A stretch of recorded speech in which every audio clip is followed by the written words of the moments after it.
To our forebears, the natural world was alive with spirits, and no more so than those belonging to the sacred grove. Holly, oak, yew, rowan. The worship of trees is central to ancient European belief, with historical evidence connecting deities to both groves and individually sacred trees. Long before there were temples and altars, there were woods, and in those woods there was one tree which claimed a fearsome reputation. It is the common elder tree, Sambucus nigra, which bears the weight of a dark and terrifying mythology. No other tree, even those that are traditionally planted in graveyards, carry such ominous and deadly connotations. But what could you expect from a shrub nicknamed the Tree of Doom? If you live life in any part of Europe, or even further afield, you probably possess folk wisdom about elder, and in many instances, the tree's reputation isn't good. But elder's story is more complicated. Stay with me for a little while, and we'll learn whether the elder tree is truly to be feared as sinister, or respected for its protective and medicinal properties. Much of the folklore concerning elder is the oldest of any written record, dating before the 15th century. But we will begin with one fact. The worship of trees and their pagan spirits was deemed impermissible by the Christian Church in the 9th century, and again at the Council of Trier in 1227. In the centuries between, the Church concerned itself with an agenda to undermine earlier mythologies that deemed the arboreal sacred. To this end, the elder tree was charged with a crime most horrible, that of providing the wood for the cross upon which Christ was crucified. For its role in the crucifixion, elder, once a tall and noble forest tree, was cursed to take the stunted, twisted shape we see today. The tree's unlucky and sorrowful association did not end there, for it is also said that Judas Iscariot selected the tree to serve as a scaffold for his eventual demise. Shakespeare himself names it the stinking elder, making it a symbol of grief, and it is true that the rank smell that emanates from its broken greenwood offends the senses. This is due to the release of hydrogen cyanide. Surrounding the tree like a stench are also dark rumours, witchcraft and malice. A few hundred years ago, anyone unlucky enough to inhale the unfortunate scent of the tree was likely to blame the stinking criminals and witches that were said to hide beneath it. The propensity of elder to swing wildly in the wind was explained by fae folk riding the flexible branches, and that is only the beginning of the tree's association with the fairy folk, for it was rumoured that anyone sitting beneath the branches on Midsummer's Eve, a liminal time between the seasons, would see the fairy king and his retinue passing, and then, of course, be forced to join him. It does not end there. The elder has long-standing associations with mortality, leading it to be known as the Tree of Death. Coffins and crypts were measured with an elder branch. The coachman of a hearse would carry a whip of elder. What's more is that a cross of elder would often be planted over a grave. It was believed that if the wood turned green, which it often did due to rooting, the soul of the deceased had gained access to heaven. A lonely elder, therefore, standing in an odd location, might often be associated with a suspicious burial. But it gets worse. An often told tale is this one.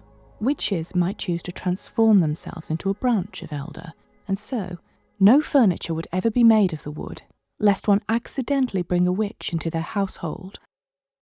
Our forebears noticed that elder was a tree that seemed to scream in pain when burned.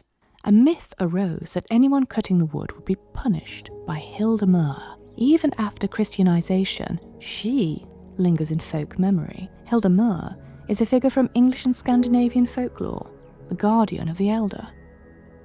Woodsmen respected her, and she forbade the cutting of her wood by anyone unless they went to their knees, asked permission, and promised that after their own death they would donate their own wood, that is to say, body, to fuel the growth of more elder.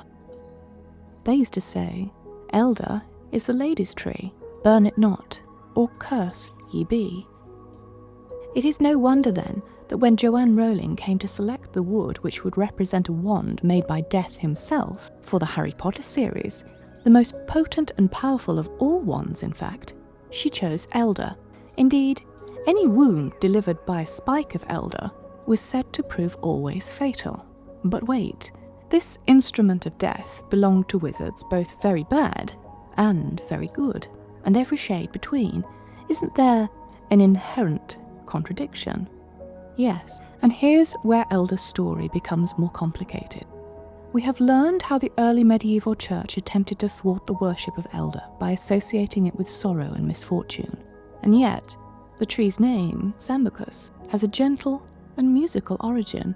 Its hard wood, filled with a soft pith easily removed, was used to create musical instruments, especially pipes and flutes. And the elder tree mother, Hilda, was only to be feared if not treated with the appropriate respect. In fact, in Northern European tradition, she conferred the tree with protective qualities, and depending on where you are geographically, you are as likely to see elder planted beside houses to ward away evil as to see it sited in a graveyard. A self-sown elder was thought to repel lightning.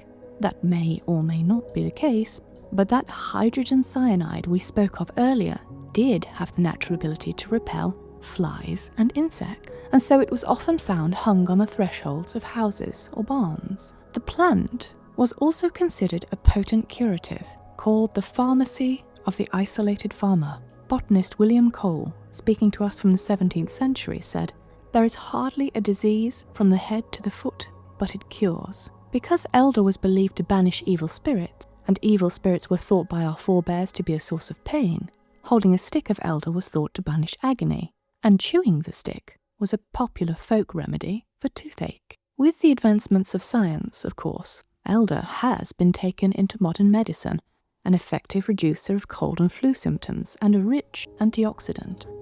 While lacking a strong heartwood, elder is considered the best material with which to make wooden spoons, so perhaps Death had a point when making that wand.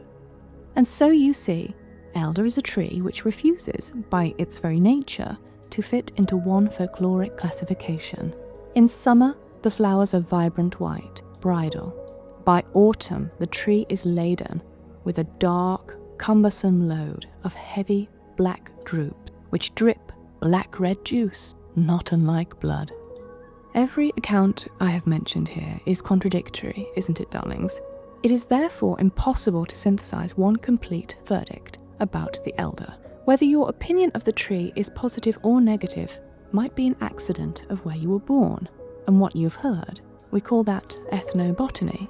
As cultures and beliefs wax and wane, a plant formerly attributed to a goddess might end up reassigned to the devil.